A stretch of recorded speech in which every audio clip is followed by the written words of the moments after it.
ተመልካቾቻችን እንደምን ዋላችሁ እንደምን አመሻችሁ ከአንከር ሚዲያ ዝግጅት ክፍል ያክብሮት ሰላምታችን እናቀርባለን። የኢትዮጵያ ወቅታዊ ሁኔታ ለኢትዮጵያውያን ብቻ ሳይሆን ጉዳዩን በቅርበት ለሚከታተል በሙሉ አስጨናቂ ሆኗል። አብይ አህመድ በአራት ግንባሮች ፍጥጫ ውስጥ ገብቷል።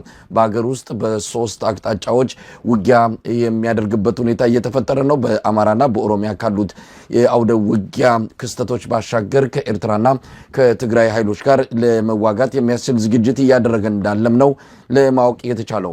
በሌላ በኩል በሱዳን የወቅታዊ የእርስ በርስ ጦርነት እጁን በማስገባት ለአማጺው የአርኤስኤፍ የጦር ሰፈር በቤንሻንጉል ጉሙዝ በመስጠት እንደዚሁም ኢትዮጵያን ወታደሮችንም እንዲሰለፉ በማድረግ አብይ አህመድ በጦርነቱ መሳተፉን የሚገልጹ መረጃዎች ናቸው እየወጡ ያሉት። በጉዳዩ ላይ ያለንን አስተያየት ከተለያዩ ባለሙያዎች ጋር እየተወያየን እንገኛለን። ዛሬ ከወታደራዊ ባለሙያ ጋር ነው እነዚህን ክስተቶች የምንቃኘው። ሻለቃ ማሞ ለማ የቀድሞ የኢትዮጵያ ሰራዊት ከፍተኛ መኮንን ናቸው። የወታደራዊ ጉዳይ ባለሙያም ናቸው። ከእሳቸው ጋር የምናደርገውን ቆይታ እንድትከታተሉ ግብዣችን ነው። መልካም ጊዜ። ጤና ይስጥልን ሻለቃ ማሞ። ራስልኝ መሳይ እንደምን አለ እንደምን ከረምክ? ዛሬ የተገናኘነው በጣም በርከት ባሉ ጉዳዮች በጣም የኢትዮጵያን ሕዝብ የሚያስጨንቁና መጪው ጊዜ ምን ሊሆን እንደሚችል እጅግ አስቸጋሪ ፈታኝ የሆኑ ነገሮች እየመጡብን እንዳለ በመናይበት ወቅት ላይ የተገናኘነው። እንግዲህ እነዚህ ጉዳዮች እንዴት እንመለከታለን ነው። በተለይም በአገር ውስጥ የሚካሄዱት ውጊያዎች የተለየ መልክ ሊይዙ የሚችሉበት እንቅስቃሴ እያየን ነው። አብይ አህመድ ከመላው አገሪቱ ከሚገኙ ማሰልጠኛ ካምፖች፣ ወታደራዊ ማዘዣ ጣቢያዎች በሙሉ ሰራዊቱን አንቀሳቅሶ ወደ ሰሜን እያጓጓዘ ይገኛል። በትግራይ ድንበር አካባቢ እንደዚሁም ከኤርትራ ጋር በሚያዋስኑ አንዳንድ አካባቢዎች ወታደሮቹን እያሰፈረ ነው። የጦር ሰራዊት እየተጓጓዘ ይገኛል። ከአማራ ክልል ያለውን ወቅታዊ ሁኔታ በተመለከተ የተለያዩ መረጃዎች ይወጣሉ። ፋኖች አብዛኛውን የጎንደር ቀጠና መቆጣጠራቸው እየሰማን እንገኛለን። ደብረታቦር መጨረሻው አይታወቅም። ዛሬም ድረስ ፍጥጫዎችን ያሉት በከተማዋ የፋኖ ኃይሎች ቁልፍ ቦታዎችን መያዛቸው ይነገራል። በተረፈ ወደ 12 ወረዳዎችን በፋኖ ቁጥጥር ስር ገብተው ፋኖ እያስተዳደራቸው ይገኛል። ሻለቃ ማሞ አገዛዙ ከአንዳንድ ቦታዎች ቁልፍ ከሆኑ ቦታዎች ሰራዊቱን አውጥቷል። የአማራ ክልል ምስለኔ አስተዳደር ሰላምና ጸጥታ ቢሮ ይሄ የተደረገው ለሀገራዊ ግዳጅ እንደሆነ ይህንን አጋጣሚ ጠብቀው ተላላኪዎች ወይም ደግሞ ቅጥረኞች የሚሏቸው ፋኖዎችን ነው ክህደት በመፈጸም መከላከያ ሰራዊቱ ላይ ጥቃት እየፈጸሙ መሆናቸውን በመጥቀስ ጥሪ አድርጓል። ለማንኛውም ይህን ክስተት እንዴት እየተከታተሉት ነው? ጎንደር ያለውን በምን አይነት ሁኔታ እያዩት ነው? እውነት አገዛዙ ከጎንደርና ከአንዳንድ ቁልፍ ቦታዎች መውጣቱ ምንድነው ስትራቴጂው? በሰሜን ያለውን ጦር ለማጠናከር ሰሜን ሸዋ ውስጥ የገባበትን ከፍተኛ ውጊያ እንዲሁ እሱንም ተጨማሪ ደጀን ለመሆን ለምንድነው ከጎንደር እየለቀቀ ያለው? እዛስ በአሁኑ ሰዓት ያለውን አጠቃላይ ሁኔታ እንዴት ይመለከቱታል? አመሰግናለሁ መሳይ። በጣም በየዕለቱ ክስተት ሀገራችን ውስጥ ያለው ወታደራዊ እንቅስቃሴ በተለይ ጦርነት ውጊያ በየቦታው ነው። እንግዲህ ሰሞኑን ጎልቶ ይሰማ የነበረው በሸዋ አካባቢ የአገዛዙ ኃይል በፋኖ ኃይሎች ላይ እንዲሁም በደቡብ ወሎ ማጥቃት ሰንዝሮ ነበረ። ሰፋ ያለ ማጥቃት እንደነበርና በአየርም በምድርም በተዋጊ ሄሊኮፕተር፣ በተዋጊ አውሮፕላን፣ በድሮን እና በእግረኛ ሰራዊት በተለይም ደግሞ በአየር ወለድ ጦር ብዙ ክፍለ ጦሮች ኢንቮልቭ እንደሆኑ ነው የሚነገረው። እስከ 4-5 ክፍለ ጦር እሱ እንግዲህ 4-5 ቀን ወስዶ በአብዛኛው ፋኖቹ መመከት ችለናል። እንደገና ደግሞ ምንም ያመጣው ለውጥ የለም። በመልሶ ማጥቃትም መጣውንም ኃይል መልሰናል የሚል ሪፖርት ነው ሲያቀርቡ የሚሰማው። ከአገዛዙ በኩል የተሰማ ብዙም ነገር የለም። ግን በጥቅሉ ሲታይ ኢንጀነራል እንትን ያረጉት ላውንች ያረጉት እንትን ኦፕሬሽን ያን ያህል አመርቂ ውጤት እንዳላመጣ ብዙ ማሳያዎች አሉ። ፋኖች የሚሉት በአብዛኛው ተአማኒነት የሚኖረው ነው። በዚህ አይነት ዘመቻ ቀናትን የወሰደ ዘመቻ አትሊስት የተወሰነ ግብ መያዝና የተወሰነ ኃይል ደግሞ ከጥቅም ውጭ አድርገናል የሚል የአገዛዙ ኃይል ማሳየት መቻል ነበረበት። ስለዚህ በዛ በኩል ያለው ኦፕሬሽን ምንም ያመጣው ውጤት እንደሌለ ነው የሚታየው። እሱ እንዳለ ሆኖ ነው አሁን በዚህ በደቡብ ጎንደር በኩል የመከላከያ ሰራዊቱ ከአንዳንድ ቦታ የመልቀቅ ሁኔታንም ተከትሎ በዛ አካባቢ ያለው ውጊያ በአጭር ጊዜ ውስጥ መልኩን እየቀየረ ነው የሄደው። በዚህ በወልዲያ ደብረ ዘይት መንገድ እስከ ደብረ ታቦር ያለው መንገድ በጣም ቁልፍ ወታደራዊ አስፈላጊነት ያላቸው መሬቶች ያሉበት እና እንደገና ደግሞ ቁልፍ የሰፕላይ ሩት ነው። በዛ አድርጎ ወደ ሰቆጣም ወደ ላስታም ወደ ደቡብ ጎንደር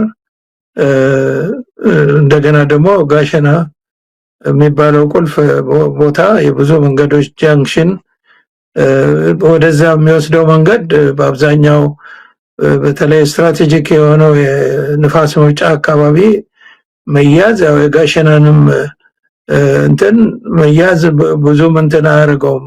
የአካባቢ ከተያዘ ወደ ደቡብ ጎንደር የሚደረገው እስከ ደቡብ ወሎ ማለት እስከ ወልዲያ ያለው መንገድ ሩት የሰፕላይ ሩት ተሰናክሏል ማለት ነው። እና እሱን እየሰማን እያለን ነው እንግዲህ በኋላ ወደ ደብረ ታቦር የደረሰ ውጊያ የተካሄደውና ደብረ ታቦር ደርሰው በደብረ ታቦር ከተማ ውስጥ ፋኖች ታይተዋል። የገቡም አሉ። እንግዲህ ያ አካባቢ በምን ሁኔታ ላይ እንዳለ ባይታወቅም ደብረ ታቦርን ኦልሞስት ፋኖች በከፊል እንደተቆጣጠሩት ነው የሚሰማው። እና ይሄ ሁሉ እንቅስቃሴ የሚሆነው ምንድነው? በተለይ የደቡብ የሸዋው እንግዲህ በፋኖ አሁን በአንድ ወጥ ድርጅት እና አንድ ወጥ አመራር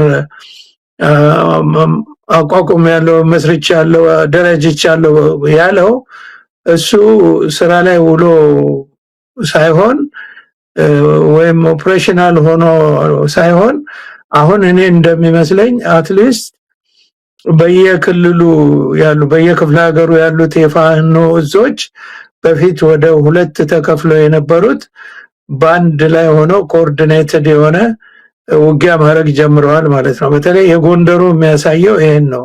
የደቡብ ጎንደር እዛ ያሉት እዞች በፊት ለሁለት ተከፍለው የነበሩት አሁን ወደ አንድ ኮኦርዲኔትድ ወደሆነ እየተረዳዱ ውጊያ ማድረግ ጀምረዋል ማለት ነው። በዚህ እንግዲህ የሚታየው ውጤት በዚህ አኳያ ነው። ሌላው ደግሞ ቅድም አንተ ያነሳው ወደ ሰሜን ጦር የማጓጓዝ ምናልባትም ወልቃይትን ለመከላከል ነው።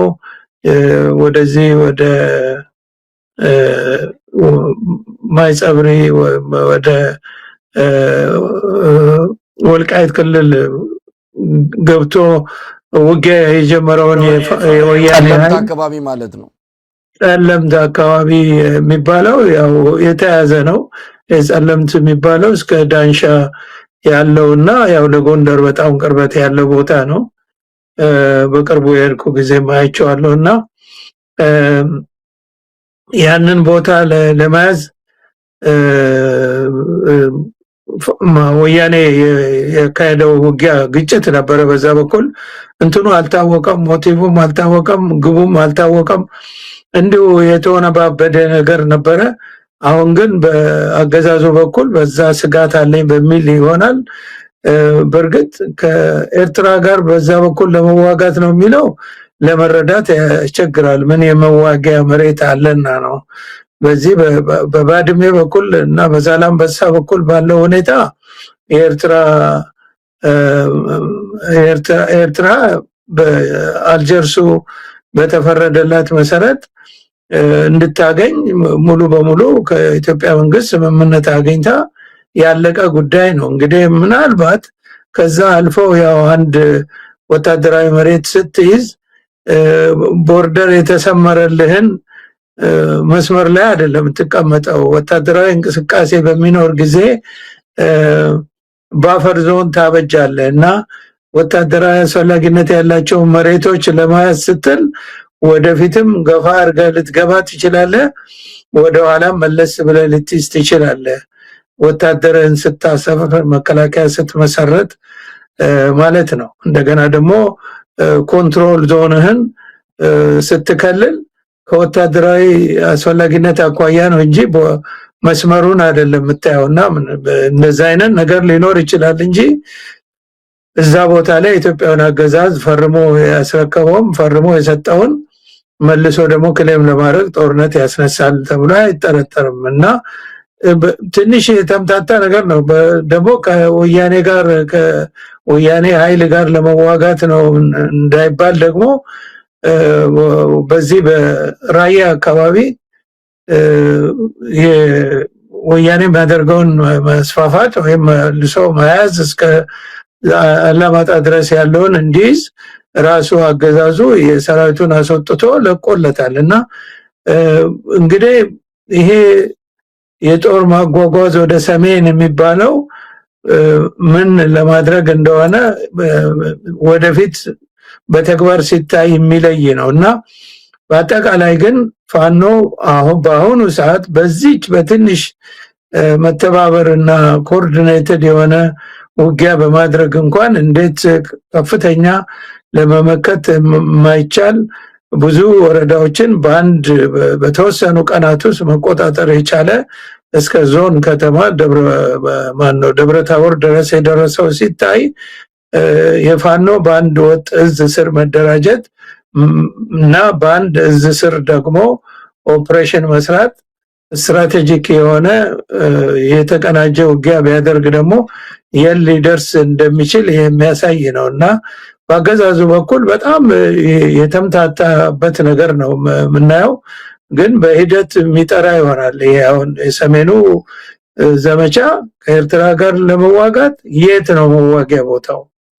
ከወያኔ ኃይል ጋር ለመዋጋት እንግዲህ ወደ ጸለምት ጦር በማዝመት እዛም ኃይል እንዳለ ነው የሚነገረው እና ወደፊት የሚታይ ይሆናል። መሳይ እንደው ሻለቃ ማሞ የኤርትራውንና የህዋቱን እንመጣበታለን። ምክንያቱም አሁን ከፋኖ ጋር የገባበትና ላለፉት 2 ዓመታት ከ8 ወር የዘለቀው ጦርነት አለ።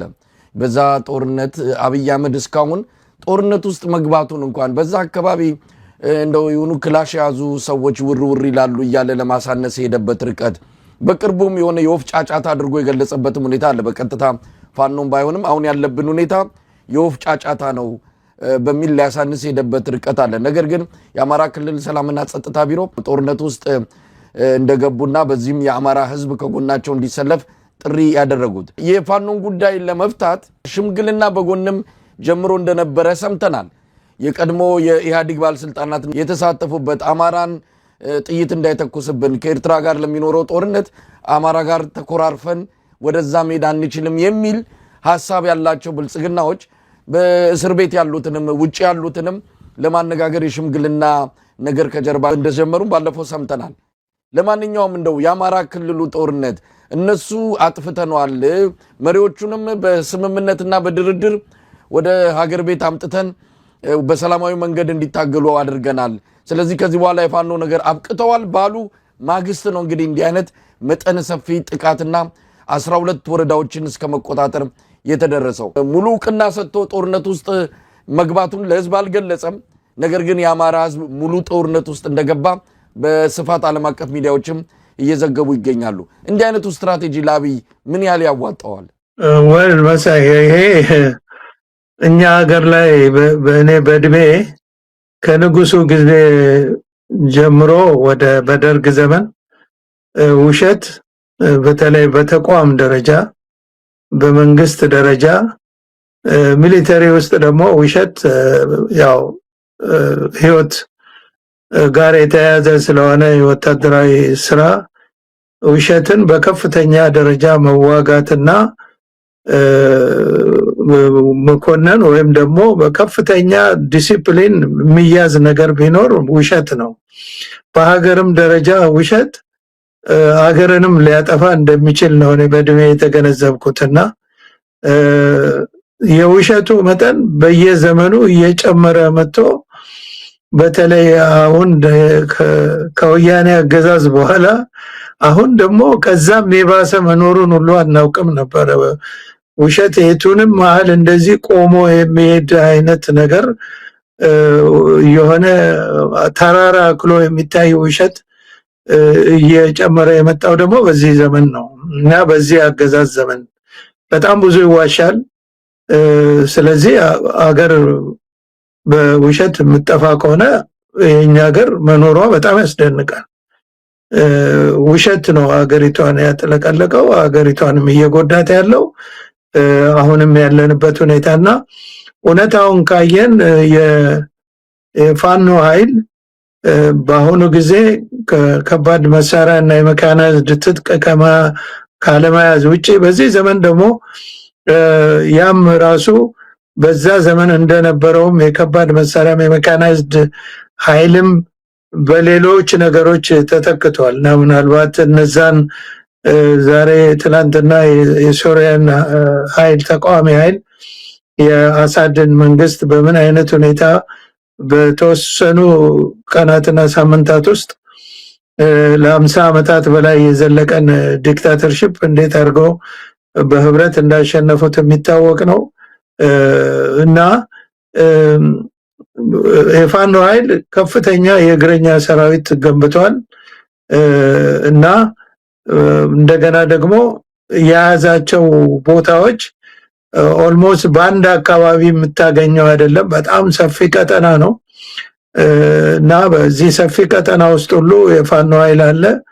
ከዛ በላይ ደግሞ ከፍተኛ የህዝብ ድጋፍ አለው እና የመሬቱም ገጽታ ለሽምቅ ውጊያ የሚያመች ነው እና ይህን ሽምቅ ውጊያንና መደበኛ ውጊያን አደባልቆ የሚዋጋ ኃይል ነው። ስለዚህ መከላከያ ሰራዊቱም ሆነ በተለይ የህዝባዊ ኃይል የሚያደራጁት ሚሊሻና አድማ በታኝ እየተባለ የሚደራጀው በመጠኑም ቢሆን የአካባቢውን ስለሚያውቅ የአካባቢውን ባህሪም የተላበሰ ስለሆነ በሱ ይመስለኛል እየተረዱ ያሉት እንጂ በመደበኛ ሰራዊቱ ብቻ ቢሆን እስካሁንም ያለው ሁኔታ የተለየ ይሆን ነበር እና ለማንኛቸውም እነሱ በቃላቸው የሚናገሩት ሐሰት ነው፣ ውሸት ነው። ከወታደራዊ ግምገማም አኳያ አይደለም የሚናገሩት። ያው በተግባርም የሚታየው ይሄው ነው። እንደዚህ በቀላሉ አንድ ጊዜ እንኳን ከፍተኛ ዝም ብሎ ወዶ ገባ በእኛም ዘመን ነበረ። ወዶ ገባ እኮ ተደራዳሪ ሊሆን አይችልም። የውሸቱ አገር ተራራ ማከል እኮ ምለው እንዲህ አይነት ውሸት እኮ ነው። ወዶ ገብ ቀላል አይደለም። በተለይ ከፍተኛ አመራር ላይ ያለ ወዶ ገብ በጣም ብዙ ምስጢር ሊያወጣ ይችላል። ብዙ እነሱን ውስጣዊ ጉዳይ መረጃ ሊሰጥ ይችላል። እንደገና ደግሞ እነሱኑ መልሶ ለማስጠቃት ካገዛዙ ጎን ሆኖ በአድቫይዘሪ እንትን ሊሰጥ ይችላል። ይሄ ነው የወዶ ገባ ስራ እንጂ ወዶ ገባው ራሱ ከመንግስት ጋር እንዴት አድርጎ ነው የሚፈራረመው? እጁን ሰጥቷል እኮ አልቋል፣ ሞቷል። የሱ ነገር ካለው ስርዓት ጋር ከእጅ ከሰጠበት ጋር አሁን ያልኳቸውን ነገሮች በማድረግ ኮንትሪቢዩት ያደርጋል እንጂ እሱ ተደራዳሪ ሊሆን እኮ አይችልም። እንዴት አይነት ባህልና እንዴት አይነት ዲሲፕሊን እንዴት አይነት ማታለያ እንደመጣ ነው የሚገርም። በሀገራችን ላይ መጥተዋል እኮ በእኛ ጊዜ ብዙዎቹ። እሺ ቅስቀሳ እናደርጋለን እኛንን ያሸፈትነውና እኛን ለማስገባት ቅስቀሳ እናደርጋለን ሊሉ ይችላል። እንደነ ኪሮስ አለማየሁ ከወያኔ መጥቶ እኛ በዘፈን ያስወጣ ነው በዘፈን እንመልሰዋለን ብሎ ቃል ገብቶ ሲዘፈን ነበር የሄዱትን ለመመለስና እንደዛ አይነት ኮንትሪቢዩሽን ነው ያለው እንጂ እንዴት ወደ እጁን የሰጠ ከመንግስት ጋር ይፈራረማል ውል? ምን አይነት ውል? የተኩስ አቁም ነው? የትኛው የሚያዘው ወታደር አለና ነው ጥሎት የመጣው ወታደር ተኩስ አቁም የሚለው? እና በዚህ ተነስተው እኛ ምንም የቀረ የለም ሁሉም እጅን እየሰጠ ነው የሚለው የፕሮፓጋንዳ አለ። ፕሮፓጋንዳ እኮ ፕሮፓጋንዳ በሰራተኞች ባክፋየር እንዳያረግባቸው ነው እንጂ የሚጠነቀቁት የትኛውንም ውሸት ወስደው ፕሮፓጋንዳ ያሰራጫል። የፕሮፓጋንዳ ክፍል ግን በመንግስት ባለስልጣን ደረጃ፣ በወታደር ደረጃ፣ በወታደር አዛዥ ደረጃ እንዲህ አይነት በፍጹም ከእውነት ጋር ግንኙነት የሌለው ፕሮፓጋንዳ የሚጠቅመው ነገር የለም። እውነቱ አንድ ጊዜ እንኳን ይሄ ነው የተባለ በፋኖ ኃይል ላይ ፋኖ በቃ ከፍተኛ ምት ተመቶ እንትን አድርጎ ማለት ሴትባክ ደርሶበት አሁን እያገገመ ነው ወይም ደግሞ መንምኗል የተባለ አይነት ውጊያ ተደርጎ ውጤት የተገኘበት የለም እስካሁን ድረስ። እንደውም ፋኖቹ ናቸው በብዙ በመሳሪያ በሰው ኃይል በውጊያ ብቃት ከጊዜ ወደ ጊዜ አቅማቸው እየጨመረ የሚቆጣጠሩትም አካባቢ እየሰፋ የሄደው እነሱ ናቸው እና ከእውነት ጋር የማይገናኝ ነገር ነው እና እውነቱ ያው ቀን እየቆጠረ ይወጣል። ግን በዚህ መሃል የሰው ልጅ እንደ ቅጠል ይረግፋል፣ የሀገር ኢኮኖሚ ይደቃል። ሰዎች ከዕለት በዕለት ጦርነቱ ጨምቆ በሚወስደው ሀብትና ንብረት የሀገሪቷን ኢኮኖሚ እያንዳንዱ ሰው በችግር ውስጥ ከቀን ወደ ቀን ወደ ታች ወደ መቀመቅ እየወረደ ይሄዳል ማለት ነው እና ይሄን የሚያስብ ይሄን አይቶ መፍትሄ የፖለቲካ መፍትሄ ወይም ሌላ መፍትሄ የሚል መንግስታዊ ስርዓት ስለሌለ ዋጋ እየከፈለች ያለችው ሀገሪቷና ህዝቧ ነው እንጂ የነሱ ውሸት ነገ ዛሬ እየታየ ባለው እውነት ነገ በሚመጣው ደግሞ ግልጽ የሆነው እውነት የሚረጋገጥ ነው የሚሆነው እና ውሸት ነው የሚያወሩት። እንደው ሻለቃ ይሄ ስትራቴጂን ያዋጣል ብዬ ቀደም ሲል የተከስኩት አንደኛ ንቀትም አለበት አገዛዙ ለሀገራዊ ግዳጅ ነው ጦሩን መናወጣው አለም እንዴ አማራ ክልል ያለው ጦርነትስ ምንድን ነው? ያንን እንደ ተላላኪዎች ጦርነት የአማራን ህዝብ የማሳነስ ለሌሎች እንግዲህ የትግራይ ህዝብና የኤርትራ ህዝብ ቢደመር የአማራን ህዝብ 1/3 እንኳን የሚሆኑ አይደሉም። የአማራ ህዝብ ሁሉ ጊዜ ተከታይ ሁሉ ጊዜ አድራሽ ሁለተኛ አይነት ነገር አድርጎ አጀንዳ የሌለው የሌሎችን አጀንዳ አስፈጻሚ አድርጎ የማየትም ነው። እንግዲህ የአማራ ክልል የምስለኔው አስተዳደር የሰላምና ጸጥታ ቢሮ መግለጫ የሚያሳየው ያንን ነው።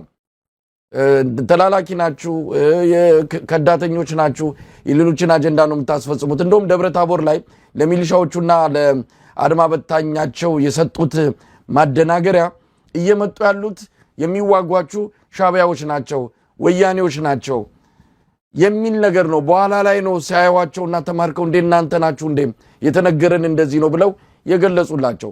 ለማንኛውም አማራ ክልል ይህንን ጦርነት አስቀምጦ ሌላ ጦርነት ውስጥ መግባት ይቻላል። አብይ አህመድ እንደፈለጋችሁ አድርጎ በጸጥታም ይሁን በሚሊሻ በአድማ በታኝ የክልሉን ሰላም አስከብሩ፣ እኔ ሌላ ግዳጅ አለብኝ አይነት እንደሆነ ነው የሰማነው። ይቻላል ወይ? አማራ ክልል ያለው ጦርነት እንዲህ በቀላሉ የሚያሳንሱት ነው አይደለም።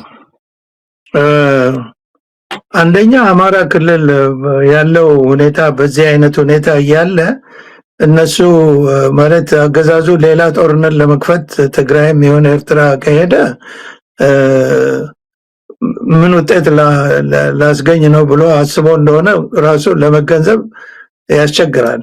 እንደገና ደግሞ የትግራይ ወያኔ ኃይሎችም አሁን ከአገዛዙ ኃይል ጋር በመዋጋት ምን ትርፍ ለማግኘት እንደሆነ ራሱ የሚገባ ነገር አይደለም፣ ለመረዳት የሚያስቸግር ነገር ነው እና ግን ሌላው ያልከው ይሄ ሻዕቢያና ወያኔ ነው የሚዋጋው የሚባለው አማራ ክልል ፋኖ መቼ ምድሩን የሞላ የተዋጊ ኃይል አይደለም እንደ ያለው ምናየው አይደል እንዴ? አንድ ሀገር ወይም አንድ ድርጅት እኮ ወይ አሁን ለምሳሌ ኤርትራ ፋኖን እየረዳ ነው ቢባል ምንም አያስደንቅም፣ ሊረዳ ይችላል። ምንም ይሄ የተለየ ነገር አይደለም። ለምን ኢትዮጵያ ውስጥ ያለው አገዛዝ ምን ብርጌድ ንሓመዶ የሚባለውን ኤርትራን መንግስት ለመቃወምና ከስልጣን ለማስወገድ የሚታገል ኃይል በይፋ በቴሌቪዥን እየታየ ይታጠቃል፣ ስብሰባ ያካሄዳል፣ ቅስቀሳ ያካሄዳል እና በግላጭ የድጋፍ እየተደረገ ነው በኢትዮጵያ በኩል እና አስመራ ደግሞ ይሄንን የፋኖ ኃይል ድጋፍ ቢያደርግ ምንም አያስደንቅም። ግን ድጋፉ በመንግስት አቅም ደረጃ ድጋፍ ፋኖ እንዳላገኘ እኔ ከነሱ መረጃ ኖሮኝ ሳይሆን ፋኖ በመንግስት አቅም ደረጃ ከመረዳት እርዳታ ካገኘ ካለው እና በአብዛኛው ከሚማርከው መሳሪያ ላቅ ያለ እንደ ረጅም ርቀት ሮኬት ወይም መድፍ ሌላው ቀርቶ እንደ ዙ 23 አይነትና ከዛም ከፍ ያለ አንቲ ኤርክራፍት እና ጸረ ታንክ መሳሪያዎች ያገኝ ነበር። ነው በዘመኑ ታንክ አሁን ፋኖ በታጠቀው በአርፒጂ 7 እንዲህ በመሳሰሉ ብቻ እንዲህ በቀላሉ የሚወድም አይደለም እና የሚመከት አይደለም። ከዛ ላቅ ያሉ የጸረ ታንክ ጸረ አውሮፕላን መሳሪያዎችን በመንግስት አቅም ደረጃ የሚደገፍ ሽምቅ ተዋጊ ያንን መታጠቅ ይችላል እና ፋኖ አሁን ያን ታጥቆ አናይም።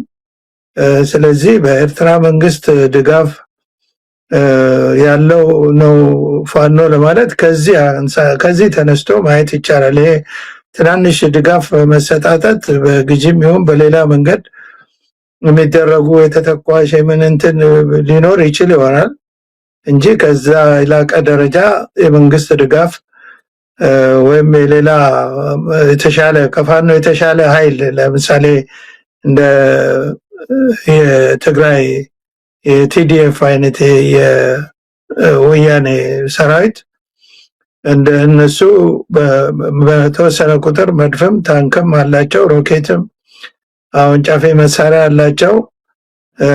ሌላው ቀርቶ 107 ሚሊ ሜትር የሚባል ሮኬት አወንጫፊ መልቲፕል ሮኬት ላውንቸር አለ። እሱ እንኳን የለውም ፋኖ እና ይሄ ሲታይ እርዳታ በመንግስት ደረጃ አግኝቷል ማለት አይቻልም ከወታደራዊ እይታ አኳያ።